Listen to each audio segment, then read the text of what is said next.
दोस्तों आज हम रामायण के एक ऐसे पात्र के बारे में बात करेंगे जिसका नाम उर्मिला था।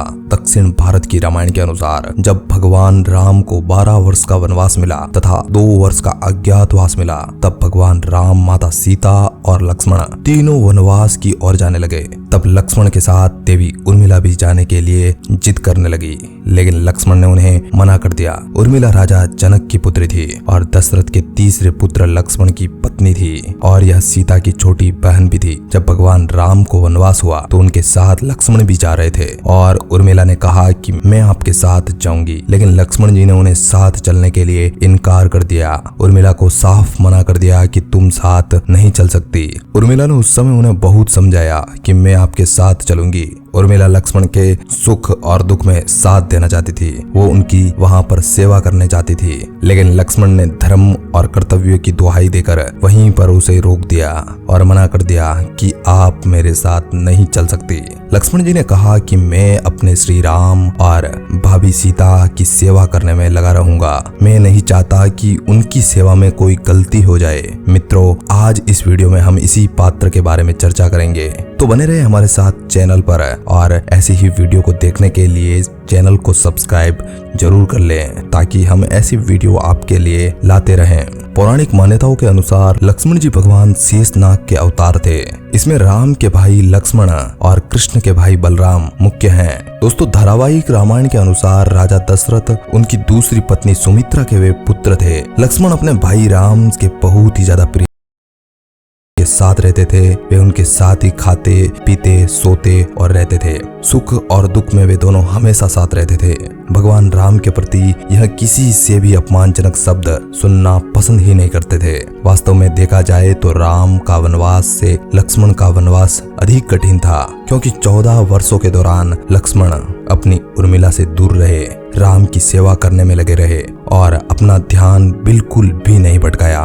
वाल्मीकि रचित रामायण के अनुसार उर्मिला जनक की पुत्री थी और माता सीता की बहन थी और उनका विवाह राजा दशरथ के तीसरे पुत्र यानी लक्ष्मण के साथ हुआ था। जब भगवान राम को 14 वर्ष का वनवास हुआ था, तब उर्मिला ने लक्ष्मण जी के साथ चलने की इच्छा जताई, लेकिन लक्ष्मण जी ने उन्हें यह कहते हुए साफ मना कर दिया कि आप अयोध्या में ही रहकर माता पिता की सेवा करें। उर्मिला के लिए यह समय बहुत ही कठिन था, क्योंकि वह एक नववधू थी। उस समय उनके दाम्पत्य जीवन का आरंभ ही हुआ था, मतलब यूं भी कह सकते हैं शुरुआत ही हुई थी। लक्ष्मण के वनवास जाने के बाद उर्मिला के पिता जनक अयोध्या आए। उन्हें मायके चलने के लिए अनुरोध करने लगे। माँ और उनके सखियों के संग वनवास का जो दुख था वह कम हो सके, लेकिन उर्मिला ने यह कहते हुए अपने पिता को जवाब दे दिया कि लक्ष्मण जी द्वारा कहे गए आदेश के अनुसार ससुराल में रहकर मैं अपने पिता समान ससुर और माता समान सासू जी का ख्याल रखूंगी। यही एक मेरा पत्नी का धर्म है। दोस्तों, यह उर्मिला का अखंड प्रतिव्रता धर्म था। जब लक्ष्मण जी वनवास के लिए जा रहे थे,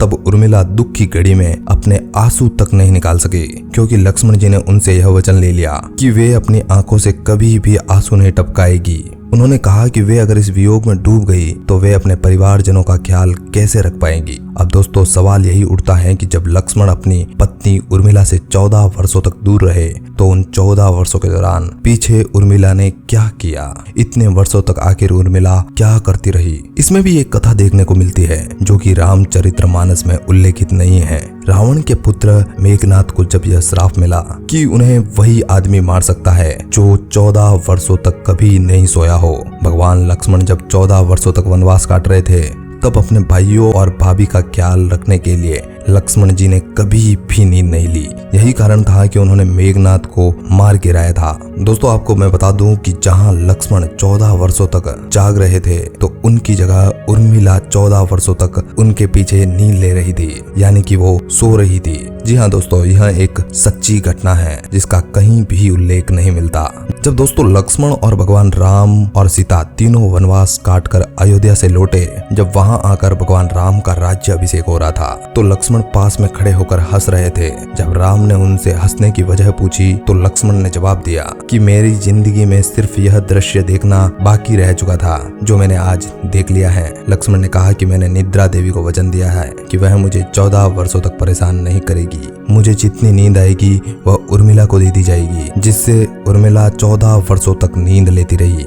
दोस्तों आपको बता दें कि निद्रा देवी ने लक्ष्मण से एक शर्त पर यह कार्य करने का स्वीकार किया था, जो यह था कि जब वे वनवास काट कर वापस आएंगे तो वापस आकर उन्हें जहाँ पर उनकी पत्नी उर्मिला सो रही थी उस जगह पर जाकर उन्हें सोना होगा। उसके लिए भले ही उन्हें अपने भैया राम का राज्य अभिषेक न देखना पड़े, उन्हें सबसे पहले वहां पर जाकर उर्मिला को जगाना होगा और अपनी पत्नी उर्मिला की जगह खुद जाकर सोएंगे और लक्ष्मण की जगह पर उर्मिला उनका राज तिलक देखेगी। दोस्तों इस पूरी कहानी को सुनने के बाद आपको क्या लगता है, क्या उर्मिला जैसी सच्ची पत्नी और पतिव्रता महिला इस दुनिया में कोई और है जिसने लक्ष्मण के पति धर्म को बड़े ही ध्यान पूर्वक निभाया? लक्ष्मण जी शेषनाग के अवतार थे और उर्मिला एक देवी थी। दोस्तों यही कारण था कि जो देवी उर्मिला ने अपने पति लक्ष्मण के जाने के बाद में जो किया वह था 14 वर्ष की नींद लेना। वैसे दोस्तों आपको इस कहानी को सुनकर कैसा लगा? यह कहानी पसंद आई हो तो आप कमेंट बॉक्स में अपनी राय माता उर्मिला के बारे में हमें जरूर बताना और वीडियो पसंद आई हो तो इसे भी लाइक करना मत भूलिएगा। धन्यवाद।